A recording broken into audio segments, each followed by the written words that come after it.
आज जो कहानी मैं आप सभी को सुनाने जा रही हूँ, ये कोई फिल्मी कहानी नहीं, ये कर्नाटका के एक छोटे से गांव मल्लेश्वरम की असली घटना है। ये कहानी पुलिस स्टेशन के 1983 और 1989 के कुछ रिपोर्ट्स में भी लिखी मिलती है और गांव वाले आज भी इस घर के पास नहीं जाते। 1983 में रामकृष्णा नाम के एक सरकारी कर्मचारी को मल्लेश्वरम में पोस्टिंग मिली। उनकी वाइफ संगीता और 12 साल का बेटा कार्तिक, ये तीनों एक पुराने लकड़ी के बड़े घर में रहने लगे। घर का दाम बहुत कम था, लेकिन गांव वालों ने एक बात रिपीट की, शाम के बाद दरवाजा बंद रखना, लाइट कम जलाना। इस घर में रात को कोई आता है। फैमिली ने सोचा गांव की बिलीव्स कुछ होंगी और बात को इग्नोर कर दिया। पहली ही रात के करीब 1 बजे संगीता की नींद टूटी। बाहर से लकड़ी घसीटने जैसी आवाज आ रही थी। उन्होंने हस्बैंड को जगाया। रामकृष्णा ने खिड़की से बाहर टॉर्च मारी, पर चारों तरफ सिर्फ अंधेरा। जैसे ही वो पलटे, पीछे से एक धीमी औरत की आवाज आई,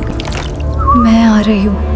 पहली रात ही फैमिली डर गई, लेकिन उन्होंने सोचा शायद हवा, कंफ्यूजन या ड्रीम्स होंगी। अगले ही हफ्ते कार्तिक स्कूल से वापस आया और बोला, माँ मुझे एक दोस्त मिला, उसका नाम सुगंधा है। संगीता ने सोचा कोई गांव की लड़की होगी, लेकिन उन्होंने ध्यान नहीं दिया कि सुगंधा हमेशा घर के पीछे जंगल में मिलती थी, कभी घर के अंदर आने को नहीं बोलती और कार्तिक कहता वो सिर्फ शाम के बाद मिलती है। एक दिन संगीता ने पूछा, बेटा वो कौन है, कहाँ रहती है? कार्तिक ने बिल्कुल सीधी बात कही, उसका कोई घर नहीं, वो वहीं रहती है जहां वो मरी थी। संगीता का ब्लड फ्रीज हो गया। एक शाम फैमिली दरवाजा लॉक करना भूल गई। रात के करीब 2 बजे दरवाजा जोर जोर से ठक होने लगा, जैसे कोई अंदर आना नहीं, अंदर से बाहर निकलना चाह रहा हो। रामकृष्णा भागकर हैंडल पकड़ा और हैंडल अपने आप घूमने लगा। पीछे से फिर भी आवाज आई, मुझे बाहर जाने दो।